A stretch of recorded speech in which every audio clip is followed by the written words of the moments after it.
Hello friends, आज की हमारी कहानी है बेटी की विदाई। शादी के बाद विदाई का समय था। नेहा अपनी माँ से मिलने के बाद अपने पिता से लिपटकर रो रही थी। वहाँ मौजूद सब लोगों की आंखें नम थी। नेहा ने घूंघट निकाला हुआ था। वह अपनी छोटी बहन के साथ सजाई गई गाड़ी के नज़दीक आ गई थी। दूल्हा अविनाश अपने खास मित्र विकास के साथ बातें कर रहा था। विकास: यार अविनाश, सबसे पहले घर पहुंचते ही होटल अमृत बाग चलकर बढ़िया खाना खाएंगे। यहाँ तेरी ससुराल में खाने का मज़ा नहीं आया। तभी पास में खड़ा अविनाश का छोटा भाई राकेश बोला, हाँ यार, पनीर कुछ ठीक नहीं था और रसमलाई में रस नहीं था। और वह ही कर कर जोर जोर से हंसने लगा। अविनाश भी पीछे नहीं रहा। अरे हम लोग अमृत बाग चलेंगे, जो खाना है खा लेना। मुझे भी यहाँ खाने में मज़ा नहीं आया, रोटियाँ भी गर्म नहीं थी। अपने पति के मुंह से यह सब बातें सुनते ही नेहा, जो घूंघट में गाड़ी में बैठने ही जा रही थी, वापस मुड़ी, गाड़ी की फाटक जोर से बंद किया, घूंघट हटाकर अपने पापा के पास पहुंची। अपने पापा का हाथ अपने हाथ में लिया। मैं ससुराल नहीं जा रही पिताजी, मुझे यह शादी मंजूर नहीं। यह शब्द उसने इतनी ज़ोर से कहे कि सब लोग हक्के बक्के रह गए। सब नज़दीक आ गए। नेहा के ससुराल वालों पर तो जैसे पहाड़ टूट पड़ा। मामला क्या था, यह किसी की समझ में नहीं आ रहा था। तभी नेहा के ससुर राधेश्याम जी ने आगे बढ़कर नेहा से पूछा, लेकिन बात क्या है बहू? शादी हो गई है, विदाई का समय है, अचानक क्या हुआ कि तुम शादी को नामंजूर कर रही हो? अविनाश की तो मानो दुनिया लूटने जा रही थी। वह भी नेहा के पास आ गया, अविनाश के दोस्त भी। सब लोग जानना चाहते थे कि आखिर ऐन वक्त पर क्या हुआ कि दुल्हन ससुराल जाने से मना कर रही है।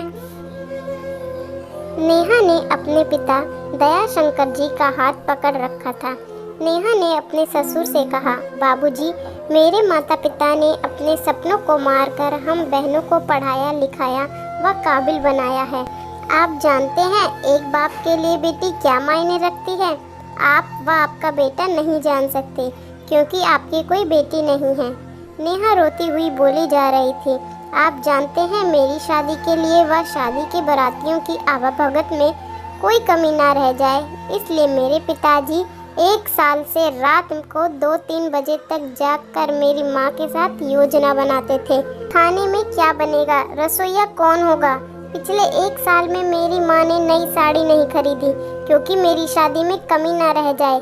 दुनिया को दिखाने के लिए अपनी बहन की साड़ी पहनकर मेरी माँ खड़ी है।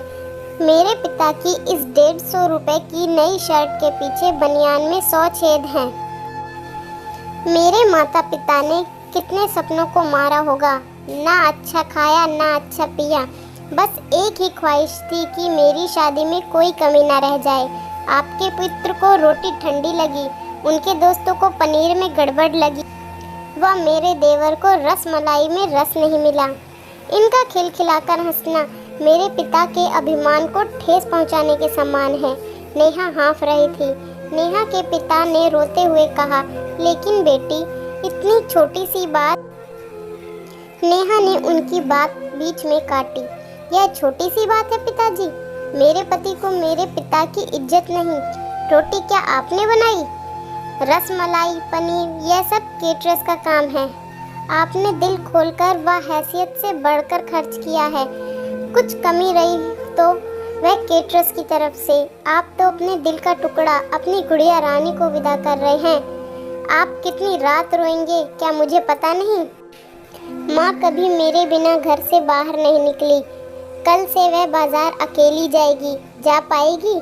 जो लोग पत्नी या बहू लेने आए हैं वह खाने में कमियां निकाल रहे हैं। मुझ में कोई कमी आपने नहीं रखी, यह बात इनकी समझ नहीं आई? दयाशंकर जी ने नेहा के सर पर हाथ फिराया। अरे पगली, बात का बतंगड़ बना रही है। मुझे तुझ पर गर्व है कि तू मेरी बेटी है, लेकिन बेटा इन्हें माफ़ कर दे। तुझे मेरी कसम, शांत हो जा। तभी अविनाश ने आकर दयाशंकर जी के हाथ पकड़ लिए। मुझे माफ़ कर दीजिए बाबूजी, मुझसे गलती हो गई। मैं उसका गला बैठ गया था। रो पड़ा था वह। तभी राधे श्याम जी ने आगे बढ़कर नेहा के सर पर हाथ रखा। मैं तो बहू लेने आया था, लेकिन ईश्वर बहुत कृपालु है, उसने मुझे बेटी दे दी। वह बेटी की अहमियत भी समझा दी। मुझे ईश्वर ने बेटी नहीं दी, शायद इसलिए ही मुझे तेरी जैसी बेटी नसीब में थी। अब बेटी इन नालायकों को माफ़ कर दे। मैं हाथ जोड़ता हूँ तेरे सामने, मेरी बेटी नेहा मुझे लौटा दे। और दयाशंकर जी ने सचमुच हाथ जोड़ दिए थे। वह नेहा के सामने सर झुका दिया। नेहा ने अपने ससुर के हाथ पकड़ लिए। बाबूजी, राधे श्याम जी ने कहा। बाबूजी नहीं, पिताजी। नेहा भी भावुक होकर राधे श्याम जी से लिपट गई थी। दयाशंकर जी ऐसी बेटी पाकर गौरव की अनुभूति कर रहे थे। नेहा अब राजी खुशी अपने ससुराल रवाना हो गई थी। पीछे छोड़ गई थी आंसुओं से भीगी अपने माँ पिताजी की आंखें, अपने पिता का वह आंगन जिस पर कल तक वह चहकती थी।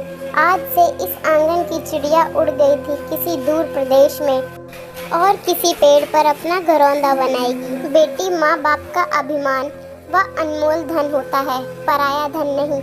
कभी हम शादी में जाएं तो ध्यान रखें कि पनीर की सब्जी बनाने में एक पिता ने कितना कुछ खोया होगा और कितना कुछ खोएगा। अपना आंगन उजाड़कर दूसरे के आंगन को महकाना कोई छोटी बात नहीं। खाने में कमियां ना निकालें। बेटी की शादी में बनने वाले पनीर, रोटी या रसमलाई पकने में उतना समय लगता है जितनी लड़की की उम्र होती है। यह भोजन सिर्फ भोजन नहीं, पिता के अरमान व जीवन का सपना होता है। बेटी की शादी में बनने वाले पकवानों में स्वाद कहीं सपनों के कुचले के बाद आता है व उन्हें पकने में सालों लगते हैं। बेटी की शादी में खाने की कद्र करें।